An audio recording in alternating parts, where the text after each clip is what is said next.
ನಮಸ್ಕಾರ ನಮಸ್ಕಾರ welcome back to our YouTube channel. ಇವತ್ತಿನ ವಿಡಿಯೋದಲ್ಲಿ ಕೆಮಿಸ್ಟ್ರಿ ಸರ್ ಅವರು ಹೇಳಿರುವಂತ NEET reNEET exam 2026 expected cut off ಬಗ್ಗೆ ನನ್ನ ಒಪಿನಿಯನ್ ನ ಶೇರ್ ಮಾಡ್ತಿದ್ದೀನಿ. ಮತ್ತು ಮೊದಲಿಗೆ ಒಂದು ವಿಷಯವನ್ನು ಕ್ಲಿಯರ್ ಆಗಿ ಹೇಳ್ತಾನೆ. ಕೆಮಿಸ್ಟ್ರಿ ಸರ್ ಅವರು ಕರೆಕ್ಟ್ ಹೇಳ್ಯಾರೋ ತಪ್ಪು ಹೇಳ್ಯಾರೋ ಅನ್ನೋದೇನೈತ್ಲ ನಾ ಈ ವಿಡಿಯೋದಾಗ ಪ್ರೂವ್ ಮಾಡತ್ತಿಲ್ಲ. ಮತ್ತು ಅವ್ರ ಎಕ್ಸ್ಪೀರಿಯನ್ಸ್ ಮತ್ತು ಅವರು ಇರುವಂತ ಡಾಟಾ ಪ್ರಕಾರ ಮತ್ತು ಹಲವಾರು 1,000ದಿಂದ ಒಂದು 2-3,000 ತನ ವಿದ್ಯಾರ್ಥಿಗಳ ಡಾಟಾ ಕಲೆಕ್ಟ್ ಮಾಡಿ ಈ ಒಂದು ಪ್ರೆಡಿಕ್ಷನ್ ಅನ್ನ ಕೊಟ್ಟಿದ್ದಾರೆ. ಮತ್ತು ಪ್ರತಿ ವರ್ಷನೂ ನೋಡ್ಬೇಕಂದ್ರ ಕೆಮಿಸ್ಟ್ರಿ ಸರ್ ಹೇಳಿರುವಂತ ಲಾಸ್ಟ್ ಇಯರ್ದ ಕಂಪ್ಯಾರಿಸನ್ ಮಾಡ್ರೆ ಸೇಮ್ ಕಟ್ ಆಫ್ ಅನ್ನ ನಿಂತಿತ್ತು.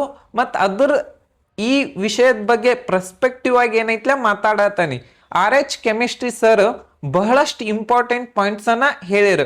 ಫಿಸಿಕ್ಸ್ ಕ್ವಶನ್ ಪೇಪರ್ ಒಂದ್ ಸ್ವಲ್ಪ ಟಫ್ ಇತ್ತು, ಮತ್ತು ಕೆಮಿಸ್ಟ್ರಿ ಪೇಪರ್ ಏನೈತ್ಲ ಒಂದ್ ಸ್ವಲ್ಪ ಬಹಳಷ್ಟು ಡಿಫಿಕಲ್ಟ್ ಇತ್ತು.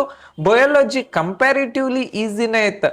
ಸ್ಟೂಡೆಂಟ್ ಪರ್ಫಾರ್ಮೆನ್ಸ್ ಲೆವೆಲ್ ಏನೈತ್ಲ ಬಹಳಷ್ಟು ಇಂಪ್ರೂವ್ಮೆಂಟ್ ಆಗಿತ್ತು. ಅದಕ್ಕಾಗಿನ ಈ ವರ್ಷ ಕಟ್ ಆಫ್ ಅಂತೂ ಆಲ್ಮೋಸ್ಟ್ ಆಲ್ ಒಂದು 20ದಿಂದ 25 ಮಾರ್ಕ್ಸ್ ತನ ಏನೈತ್ಲ ಹೋಗ್ಬೋದು. ಇಂಪಾರ್ಟೆಂಟ್ ಪಾಯಿಂಟ್ ಏನಂದ್ರ ಪೇಪರ್ ಡಿಫಿಕಲ್ಟಿ ಮಾತ್ರ ಅಲ್ಲ, ಸ್ಟೂಡೆಂಟ್ ಪ್ರಿಪರೇಷನ್ ಕೂಡ ಈ ವರ್ಷ ಇಂಪ್ರೂವ್ಮೆಂಟ್ ಆಗಿತ್ತು. 2025ರಲ್ಲಿ ಎಲ್ಲ ಆಲ್ಮೋಸ್ಟ್ ಆಲ್ ಎಲ್ಲ ಸ್ಟೂಡೆಂಟ್ ನೋಡಿರ್ಬೋದು ಕ್ವಶನ್ ಪೇಪರ್ ಯಾವ ಲೆವೆಲಿಗೆ ಡಿಫಿಕಲ್ಟ್ ಇತ್ತು. ಅದಕ್ಕಾಗಿನ 2025 ನೀಟ್ ಎಕ್ಸಾಮ್ ಆದ್ಮೇಲೆ ಎಲ್ಲ ಕೋಚಿಂಗ್ ಸೆಂಟರ್ಗಳು ಆದಷ್ಟು ಮಾಕ್ ಟೆಸ್ಟ್ ಆಗಿರ್ಬೋದು ಬಹಳಷ್ಟು ಟಫ್ ಕೊಡಕ್ಕೆ ಏನೈತ್ಲ ಸ್ಟಾರ್ಟ್ ಮಾಡಿರ. ಅದರಿಂದ ಸ್ಟೂಡೆಂಟು ಕಾನ್ಸ್ಪೆಕ್ಚುವಲ್ ಕ್ವಶನ್ಸ್ ಆಗಿರ್ಬೋದು ಡಿಫಿಕಲ್ಟಿ ಪ್ರಾಬ್ಲಮ್ ನ ಹ್ಯಾಂಡಲ್ ಮಟ್ಟಿಗೆ ಪ್ರಿಪರೇಷನ್ ತಯಾರು ಆಗಿದ್ರು. ಮತ್ತು ಹೀಗಾಗಿ ಕ್ವಶನ್ ಪೇಪರ್ ಟಫ್ ಇದ್ರೂ ಕೂಡ ಪರ್ಫಾರ್ಮೆನ್ಸ್ ಕಾಂಪಿಟೇಟಿವ್ಲಿ ಕೊಲಾಪ್ಸ್ ಆಗಿಲ್ಲ. ಆದ್ರೆ ನನ್ನ ಅಭಿಪ್ರಾಯ ಏನು ಅಂದ್ರೆ ನನ್ನ ಪ್ರಕಾರ ಕಟ್ ಆಫ್ ಇನ್ಕ್ರೀಸ್ ಆಗ್ಬೋದು, ಆದ್ರೆ ಎಕ್ಸಾಕ್ಟ್ ಇನ್ಕ್ರೀಸ್ ಆಗುತ್ತೆ ಅಂತ ಅನ್ನೋದು ರಿಸಲ್ಟ್ ಬಂದ ಮೇಲೆ ಏನೈತ್ಲ ಕನ್ಫರ್ಮ್ ಆಗ್ತೈತಿ. ಯಾಕಂದ್ರೆ ರೀನೀಟ್ ಎಕ್ಸಾಮ್ ಅಟೆಂಡೆನ್ಸು ಕಮ್ಮಿ ಇತ್ತು, ಮತ್ತು ಸ್ಟ್ರಿಕ್ ಎಕ್ಸಾಮಿನೇಷನ್ ಕಂಡಕ್ಟಿವ್ ಆಗಿತ್ತು, ಮತ್ತು ಕರ್ನಾಟಕದಲ್ಲಿ ನಂಬರ್ ಆಫ್ ಸೀಟ್ ಏನೈತ್ಲ ಇನ್ಕ್ರೀಸು ಆಗಿದ್ದು, ಮತ್ತು ಗೌರ್ಮೆಂಟ್ ಕಾಲೇಜ್ದಾಗ additional number of seat increase ಆಗಿದ್ದು ಅಂದ್ರೆ 550 MBBS ಸೀಟ್ ಏನೈತ್ಲೆ ಆಲ್ರೆಡಿ ಇನ್ಕ್ರೀಸ್ ಆಗ್ಯಾವು. ಮತ್ತು ಇನ್ನೊಂದೇನಂದ್ರೆ ನಾ ಕೇಳ್ತಾಪಕ್ಕಿ ಆಲ್ಮೋಸ್ಟ್ ಆಲ್ ನೋಡಿರ್ಬೋದು NRI ಸೀಟ್ ಏನೈತ್ಲ 50% ಅತ್ತೆ ಬಹಳಷ್ಟು ಜನ ಹೇಳತ್ತಿದ್ರು. ಮತ್ತು ನಮ್ಮ ಕರ್ನಾಟಕ ಒಳಗ ಆಲ್ಮೋಸ್ಟ್ ಆಲ್ ಗೌರ್ಮೆಂಟ್ ಕಾಲೇಜ್ ಒಳಗ 100% ಸೀಟ್ ಇದ್ದು ಅಂದ್ರೆ ಆಲ್ ಇಂಡಿಯಾ ಕೌನ್ಸಿಲಿಂಗ್ ಒಳಗ 85% ಸೀಟ್ ಹೋಗ್ತಾವು. ಮತ್ತು ಈ ವರ್ಷ ಎಲ್ಲರೇ NRI ಸೀಟ್ ಎಲ್ಲರೇ ಹೊಸದಾಗಿ ಇಂಟ್ರೊಡ್ಯೂಸ್ ಮಾಡ್ರಂದ್ರ ಲಾಸ್ಟ್ ಇಯರ್ ಆಲ್ಮೋಸ್ಟ್ ಆಲ್ 9 ಕಾಲೇಜ್ದಾಗ ಇನ್ಕ್ರೀಸ್ ಆಗಿತ್ತ. ಈ ವರ್ಷ ಟೋಟಲ್ 22 ಕಾಲೇಜ್ದಾಗ ಇಂಟ್ರೊಡ್ಯೂಸ್ ಆತಂದ್ರ ಅಲ್ಲಿ ಏನೈತಿ 15% ಸೀಟ್ ಹೋಗ್ತಾವ. ಫಸ್ಟ್ ನನ್ನ ಕಡೆದಿಂದ ಒಂದು ರಿಕ್ವೆಸ್ಟ್, ನಮ್ಮ ಚಾನಲ್ ಆಗ್ಲಿ ಹೇಳಿರುವಂತ ಕಟ್ ಆಫ್ ನೋಡ್ಬೇಕಂದ್ರ ಅದು 100% ಎಕ್ಯುರೇಟ್ ಇರಂಗಿಲ್ಲ. ಇದು ಎಕ್ಸ್ಪೆಕ್ಟೆಡ್ ಕಟ್ ಆಫ್ ಇರ್ತೈತಿ. ಆಲ್ಮೋಸ್ಟ್ ಆಲ್ ಒಂದ್ ಸ್ವಲ್ಪ ಚೇಂಜ್ ಆಗ್ತೈತಿ. ಮತ್ತು ಆಲ್ಮೋಸ್ಟ್ ಆಲ್ ಕೌನ್ಸಿಲಿಂಗ್ ಟೈಮ್ ಒಳಗ ಕೌನ್ಸಿಲಿಂಗ್ ಆಗ್ತೈತಿ. ನಿಮಗ ಸೀಟ್ ಸಿಗ್ಲಿಲ್ಲ ಅಂದ್ರೆ ಪ್ಲಾನ್ ಬಿ ಏನ್ ಮಾಡಬೇಕು, BAMS ಮಾಡಬೇಕು, BDS ಮಾಡಬೇಕು, BHMS ಮಾಡಬೇಕು ಅನ್ನೋದನ್ನೇನೈತ್ಲ ಈಗ ಪ್ಲಾನ್ ಹಾಕೊಂಡಿರಿ. ಮತ್ತು ಆಲ್ರೆಡಿ ನೋಡಿರ್ಬೋದು ಆಪ್ಷನ್ ಎಂಟ್ರಿನೂ ಸ್ಟಾರ್ಟ್ ಆಗೈತಿ. ಯಾರಿಗೆಲ್ಲ ವೆಟರ್ನರಿ ಸೀಟ್ ಸಿಗ್ತಿದ್ರ ವೆಟರ್ನರಿ ಕೋರ್ಸ್ ಮಾಡ್ಬೋದು, ಮತ್ತು ಇಂಜಿನಿಯರಿಂಗ್ ಇದ್ರ ನೀವು ನೋಡಿರ್ಬೋದು. ಆಲ್ಮೋಸ್ಟ್ ಆಲ್ ಪ್ರತಿ ವರ್ಷನೂ ಕಟ್ ಆಫ್ ಹೇಳಕ್ ಆಗಂಗಿಲ್ಲ. ಅದಕ್ಕೋಸ್ಕರನ ಆದಷ್ಟು ಏನೈತಿ ಪ್ಲಾನ್ ಬಿ ನ ಪ್ಲಾನ್ ಮಾಡ್ಕೊಳ್ರಿ. ಇಲ್ಲಾಂದ್ರೆ ಯಾರೆಲ್ಲ ಲಾಂಗ್ ಟರ್ಮಿಗೆ ಹೋಗೋರು ಇದ್ರಂದ್ರ ಲಾಂಗ್ ಟರ್ಮಿಗೆ ಹೋಗಿ ಒಂದು ವರ್ಷ ಓದಿ ಚೆನ್ನಾಗಿ ಓದಿ ಮಾರ್ಕ್ಸ್ ಅನ್ನ ತಗೊಳ್ರಿ. ಮತ್ತು ಕಟ್ ಆಫ್ ನೋಡ್ಬೇಕಂದ್ರ ಕೆಮಿಸ್ಟ್ರಿ ಸರ್ ಹೇಳಿದ ಪ್ರಕಾರ ಜನರಲ್ ಮೆರಿಟಿಗೆ 505 ಮಾರ್ಕ್ಸ್ ಕಟ್ ಆಫ್ ನಿಂದಿರಬಹುದು. ಇದಕ್ಕಿಂತ ಕಮ್ಮಿ ಆದ್ರೂ ನಮಗೂ ಖುಷಿನ ಆಗ್ತತಿ, ಸರ್ಗೂ ಖುಷಿ ಆಗ್ತತಿ. ಮತ್ತು ಪ್ರತಿ ವರ್ಷ ನೋಡುವುದಾದ್ರೆ ಸರ್ ಹೇಳಿದ ಕಟ್ ಆಫ್ 1-2 ಮಾರ್ಕ್ಸ್ ಅಷ್ಟೇ ಡಿಫ್ರೆನ್ಸ್ ಆಗಿತ್ತು. ಲಾಸ್ಟ್ ಇಯರ್ ಆಲ್ಮೋಸ್ಟ್ ಅಲ್ಲೂ 480 ಮಾರ್ಕ್ಸ್ ಹೇಳಿದ್ರು, 479 ಮಾರ್ಕ್ಸಿಗೆ ಕಟ್ ಆಫ್ ನಿಂತಿತ್ತು. Next general merit Kannada medium expected cut off 485, ಮತ್ತು general merit rural 495 cut off. Category 1 general merit 495 marks ಮತ್ತು category 1 Kannada medium 483 marks expected cut off ಮತ್ತು category 1 rural 492 marks.